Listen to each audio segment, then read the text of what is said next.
Hi, welcome to the Capital Coffee Connection podcast. I'm Liz Hirschnoff-Tolly, and this podcast is about talking with our elected leaders about their heart and their humanity. We're not going to really get into politics and policy, although sometimes it blends, but we're looking at this purely as like who our elected leaders are as people. And today I have Congresswoman Teresa Fernandez. Good morning. It is wonderful to be here in this exciting time for Democrats and I think our nation. For our nation. And you're from Mexico's 3rd District. New Mexico's 3rd District, which is, I call it beautiful and beautifully diverse. Santa Fe is where I live, but I'm from rural New Mexico. My district is one of the largest districts in Congress, mostly rural, amazingly beautiful. 16 different indigenous pueblos, the Navajo Nation, the Jicarilla Apache Nation, about 40-some% Latino, ranchers, farmers, gorgeous.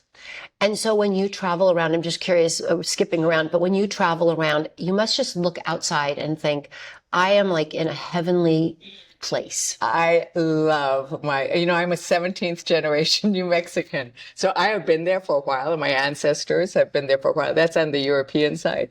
And I just love it. Like every time I have left New Mexico, and I've done that for school and for work and, under the Clinton administration, I just get homesick. And it's like, it's a yo-yo. It's so beautiful. It draws me home. So that's why Congress is a perfect job. I go back and forth twice a week. Exactly.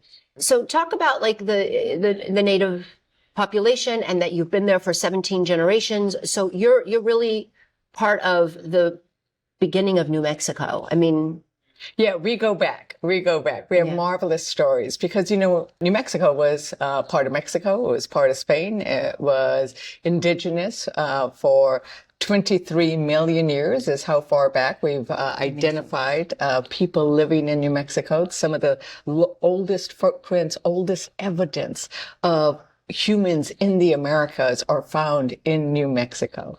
And it is incredibly rich in its cultural heritage. Yeah. We speak 8 different indigenous languages.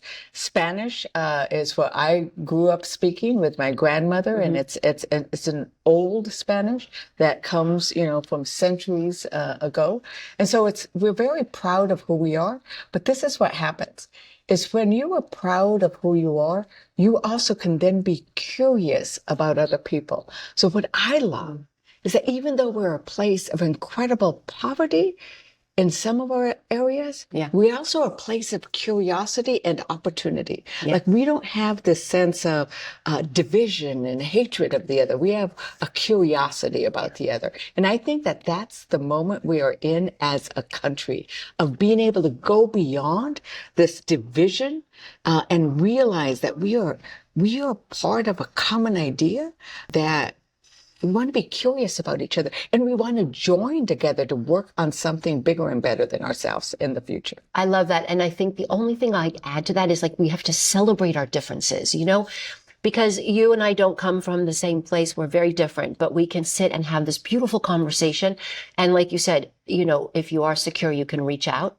And I believe with everything in this podcast and what I've been dealing with, that, to have coffee with you for 25 minutes and just to reach out. And I will say that I've also spoken with people who are from the other side of the aisle, had these amazing conversations with people that maybe a few years ago I would have thought were impossible.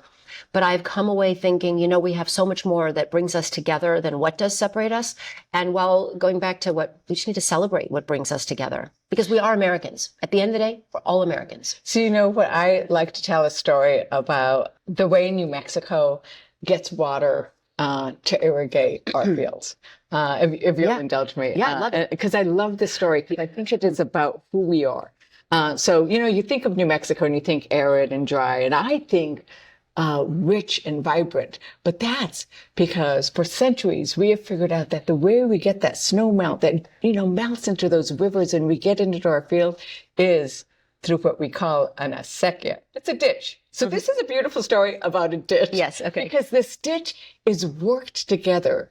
We all come together and work this ditch, this acequia together, and we manage it. And then we take that water that we have all made sure flows into our little acequias together, and we irrigate our individual fields.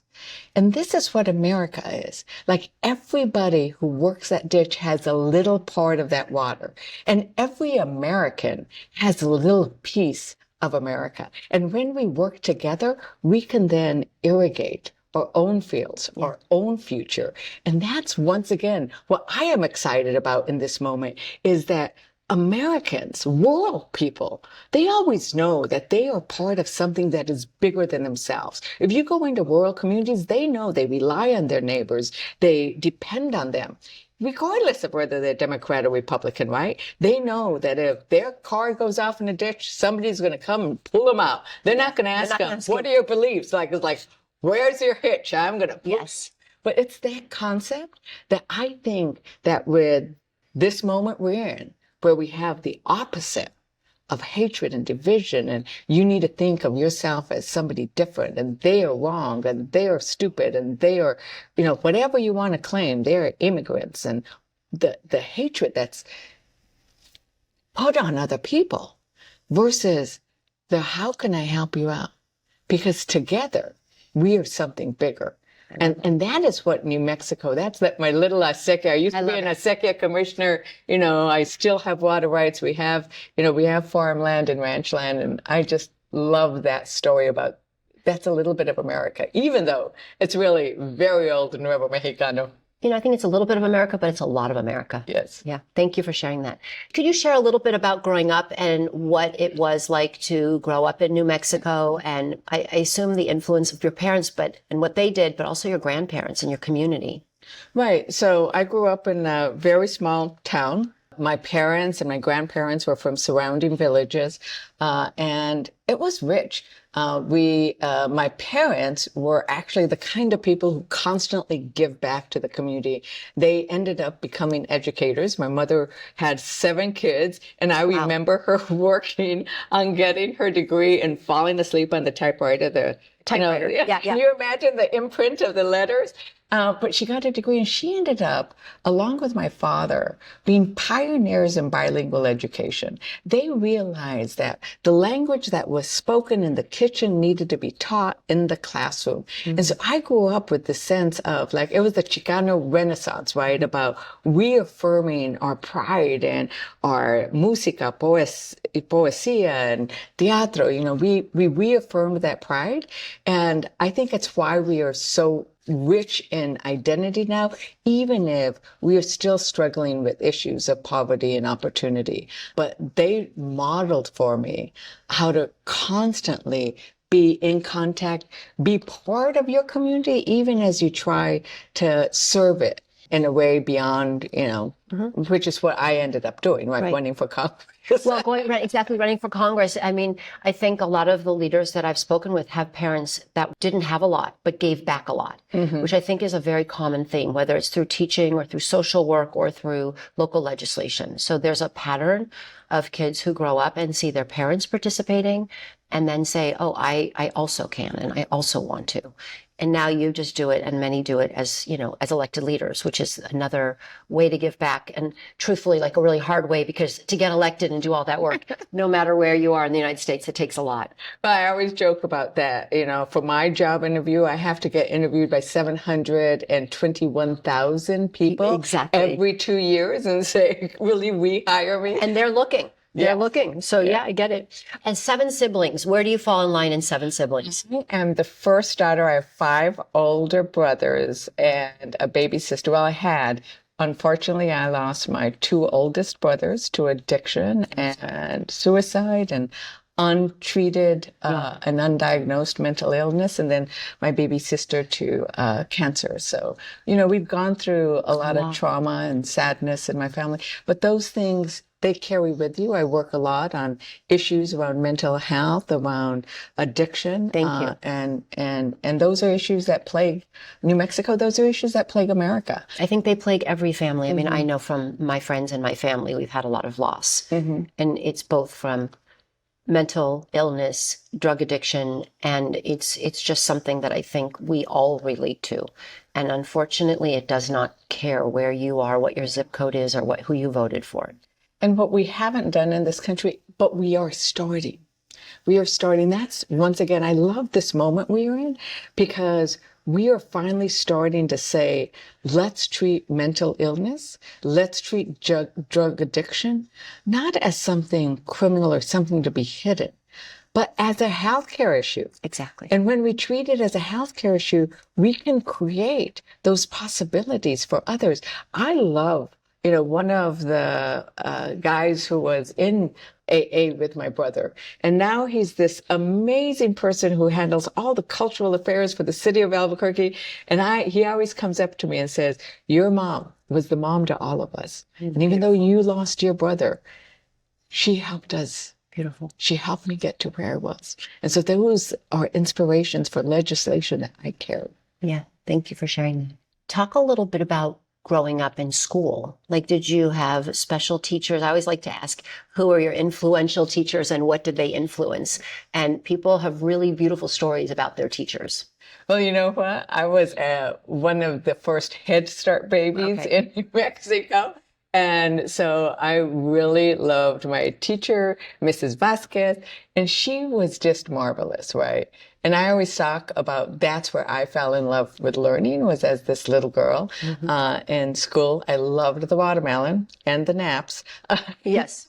But it was that point of being able to go in and play with kids, even though we were from a big family, I have, maybe 100 cousins, but it was that structured environment where you walked to school, your grandmother took you to school, you had your braids all nice and tight because your mother did, those nice long Latina braids. It is that moment, I think, that I just began to love being able to walk to school. I loved that. And now we know that what did Head Start give me? It gave me snacks. I love to eat. All I remember was eating, right? And the joy, but I loved that watermelon. We know that when you feed our children, they learn better. Yes. But we also know that when we give early childhood education quality, we are investing in our future. Exactly. And I love the fact that we're doing that. We're doing that in New Mexico. As, the Trump administration, Project 2025, they want to get rid of the Department of Education. They want to get rid of Head Start. I had a bill before me where they wanted to do that in the Wolves Committee. I sit in the Wolves Committee. So all the bills that go to the House floor, I'm one of 4 Democrats. There's 9 Republicans on the other side. And our job, we're never going to win the vote, but we always win the argument. And we point out, what are you doing in the Department of Education? What are you doing to Head Start? Do you know that you are depriving America of its future? And that's like kind of what happened to me. I fell in love with the idea of going to school and learning. And it was so much fun. Like, why would we deprive small children of that now? Why would we go backwards? Yeah. Well, it kind of goes back to like where you say, like, it's an investment. Now look at where you are and what you're able to do for so many people. So yeah. We have Senator Warnock, who gave an amazing speech last night. He's one of the Head Start babies. I started a Head Start to Congress caucus. Yeah. And I'll just add, I mean, that Maxine Waters was one of the first people to work on Head Start early on in her career. Yes. So there's a lot of good stories and a lot of success, and our country needs to be able to invest in our people. So I think that's and in our children. I mean, I think at the end of the day, we do this for our children, for our grandchildren, for our children, grandchildren, for our children, for our children, for our children. Yes. Do you have how many children do you have? I have three kids. And do you have time to spend with them? I mean, how do you balance between? We'll go to that one. How do you balance between flying from New Mexico to DC and being in both places? Well, that's always hard. I always now have come to realize that the hardest part of the job are the flights, because they don't get you where you're supposed to do. You end up staying in Denver overnight. It's that is the frustrating part. But the ability, I fly out in the morning, really early plane, small little plane going out of Santa Fe, and look down, and I imagine, and I see in my eye all the kitchens, right, where people are getting their breakfast ready. And some of those kitchens are incredibly humble. They're making whatever the traditional foods are. A lot of people still use wood-burning stoves, wood-burning heat. And I carry that idea of what's happening because I'm from those kitchens. Yes. I've sat in them. and I carry that with me to DC, which is a completely different environment. And That's so important because that informs the work you're able to do for those people and for this country. Right, right. And so, that's the hard part of it. The easy part of it is really taking their voices to DC. So I always say I just echo people's voices, right? It's like I hear sometimes it's pain and sometimes it's excitement about opportunity. And that's what I take to DC. Yeah. Right. And I take that, and we've been incredibly successful at getting stuff back for New Mexico. We suffered one of the worst fires in history in New Mexico. It was started by the United States Forest Service. And so I said, well, this isn't right. And normally when the United States government ruins people's lives, you can't sue them, right? There's no liability. There's no justice. Not this time, because we had a Democrat president, a Democrat Senate, a Democrat House. Guess what? $3.95 billion to help compensate this rural community, Spanish-speaking, poor, beautiful, proud, to compensate them for their losses, because the Forest Service started that fire. And what year was that?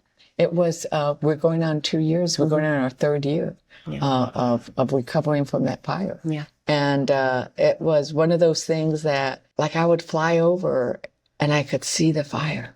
I'd fly home and you could see that fire just destroying this beautiful, beautiful landscape.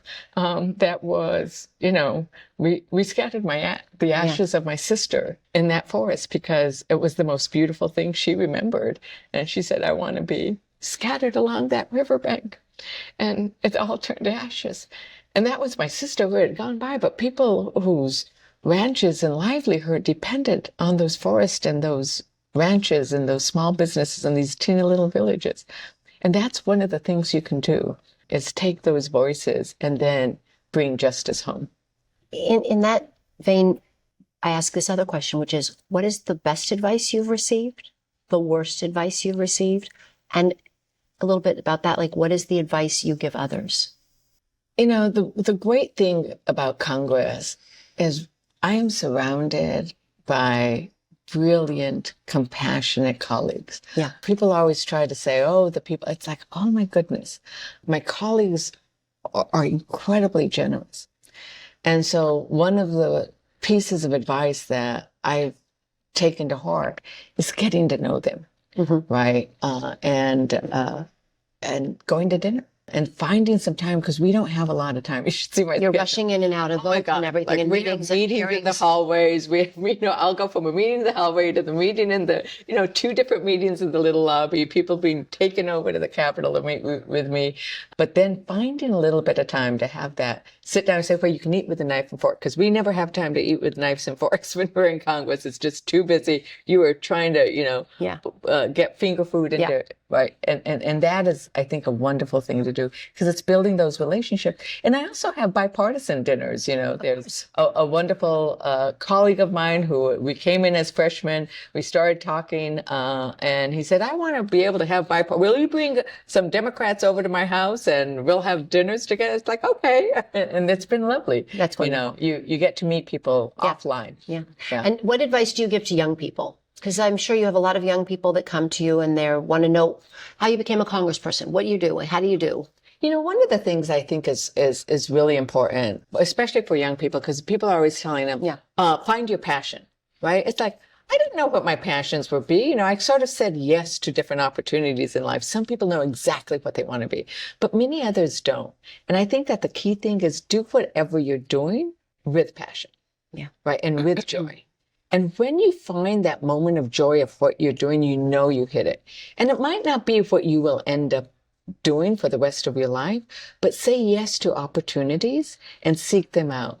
And then the other thing is, don't let go of the good friendships and mentorships that you've created along the way. Yeah. You asked me earlier about my children. I didn't run for Congress until my children were older, because I'm kind of like, I'm divorced and I've carried the bulk of raising my children, making sure that financially we're able to do that, right? So, and I'm not technically a single mom, but I've really carried that role in so many ways. And so I couldn't run because I didn't have that support at home. I had Yeah. 3 kids. But once I decided to run, even though I was a little later than some, oh, those friendships from college, from law school, Everyone from my showed up early for days, you. they all showed up. It was like, oh, the sense of love, and gratitude. It's just great. And, I used in my campaign, love, that we don't need to always, it's not always fight. Sometimes it's love. My slogan in my campaign was protect what we love. And that boomerangs back to you. That when you do stuff from that place of love, from that place of joy, it's going to boomerang back to you, and it just builds. That's really lovely. Okay, so you've just answered pretty much my last question, but there's a part in between, because my last question is about joy. But there is a part in between which I'd love to just run through, which is get to know Teresa a little bit through some quick questions, okay? What is your favorite sound? Water. Trickle water coming down a stream, or I come from New Mexico, so we value water. Agua es vida, water is life. So anytime you hear rushing water, I'm like, ooh, that's happy. Yeah. Favorite scent or smell? I have an incredibly good sense of smell, and I love it when all the flowers are blooming. I love it when I'm taking a hike in the forest and you can smell not just the pine trees, but you can smell all of the decomposition that's happening in the soil. I love that smell. Beautiful. Favorite color? Oh, you know what's interesting? It used to always be the reds, but as you can see now, I'm moving towards the blues. Maybe I'm becoming more partisan than I thought. Yes, no, but your earrings are blue and they're beautiful. Yes. Where are those from? Yeah. Well, my earrings are Pat Pruitt, who's from the Pueblo of Laguna, and he used to be a tribal council member at the Pueblo. I represented the Pueblo for about 30 years, but he's an award-winning artist, so go look him online. They're beautiful. Who is your biggest cheerleader? Oh, it's always your children. Yeah. It's always one of my kids is just, even when I come home with some bad news about a piece of press, and he goes, oh, Mom, I had everybody look at that and they all agree with me, blah, blah, blah, blah. Exactly. They're on your side. It's on my side. And he goes and he does these polls, and he doesn't tell people who he is. And then he comes back and lets me know that, okay, Mom, you're good. I love that story. Yeah. Your kids got your back. Right? Yeah, they do. What is your favorite meal? If you were on a deserted island, they said you get to pick one meal that's going to show up. It's got to be chili, And the thing is, if I'm on a deserted island and I got to answer this question, in New Mexico, we have an official question. Really one of the only states that has an official question. It's red or green. And so we love red chili, we love green chili, and you can get Christmas for those people who don't really want to give up on either or. So I'm getting a Christmas enchilada on my deserted island. I love that. I never heard that. That's brilliant. Okay, then afterwards you have dessert. What's your favorite ice cream? What's your flavor? Vanilla. So just plain old beautiful vanilla. Because then you can put all kinds of stuff with it, and really good vanilla that's nice and thick that you can taste the vanilla bean. I love to cook. Cook it. Oh my God, you're getting me. I mean, it makes me a little bit hungry, just having this conversation. One more question, which is, if you could travel somewhere that you haven't been, where would you go? I actually want to go to New Zealand. And right now, we have Tom Udall, who was responsible for me being here because he decided to retire. So then Ben Ray Lujan decided to run for Congress, and this came up, and so I'm here. But he's now the ambassador there. But didn't you love Lord of the Rings? Didn't everybody love, those landscapes? It's stunning. Both the story, and then it's stunning. So I want to get to New Zealand. And it's all like family, within the state of New Mexico and everything. We are so connected. Yes. You already sort of answered it, but the last question is about joy. And I really asked each leader, what brings you joy? And you've talked about that. And thank you. But I'm going to ask this last piece, which is, if you are joyful and you share that joy with others, first, how do you do it? And what do you think that means to them? Because I feel like we've talked about that, love and reaching out to people. But I'd love to get it in your own words. I don't know, because people are always coming up and say, you have so much energy. It's like, I'm just being who I am. I'm my mother's daughter, mother's daughter. And she went around and, I lost her way too early. And she always found such joy in everything, just in everything. We were always like, oh my God, there goes Mom again. She's being too joyful. But now you cherish those moments. So thankful. Yeah. But I think it is that I find joy in my gente, in my people. But can I tell? I don't know if we have enough time. Go for it. I once I was trying to protect a sacred lake of the Zuni Salt Lake from a coal mine, which would have destroyed it. I put a war chief on the stand as my expert, and I asked the war chief, "What's your job?" And his answer was, "I pray." And I said, "Oh, you pray for your community." He goes, "That won't be a true prayer. You must pray in ever expanding circles to include everybody, including the criaturas de Dios, including the creatures of God, which includes the plants and the water," right? And so when I say I find joy from my gente, from my community, you have to think of joy, including everybody that war chief told us a true prayer must include. Wow. And so that's what joy is when you think about all of the people, not just in the United States of America, but you start going out and going, oh my God, look at this beautiful place. We get to live and the diversity of people and possibilities on it. That gives me joy. I'm going to say muchas gracias. And thank you for being here. And I've learned a lot. And now I'm going to carry you with me for the rest of the day and just in a joyful way. So thank you so much. Oh my God. I am ready to go on for the rest of my day too. This was such a wonderful conversation. Thank you so much. Thank you. Hi, it's Liz. Please join me every Tuesday for coffee to talk about heart and humanity with our elected leaders. Remember to hit subscribe to get an alert when a new episode is live and for exclusive content. Ciao.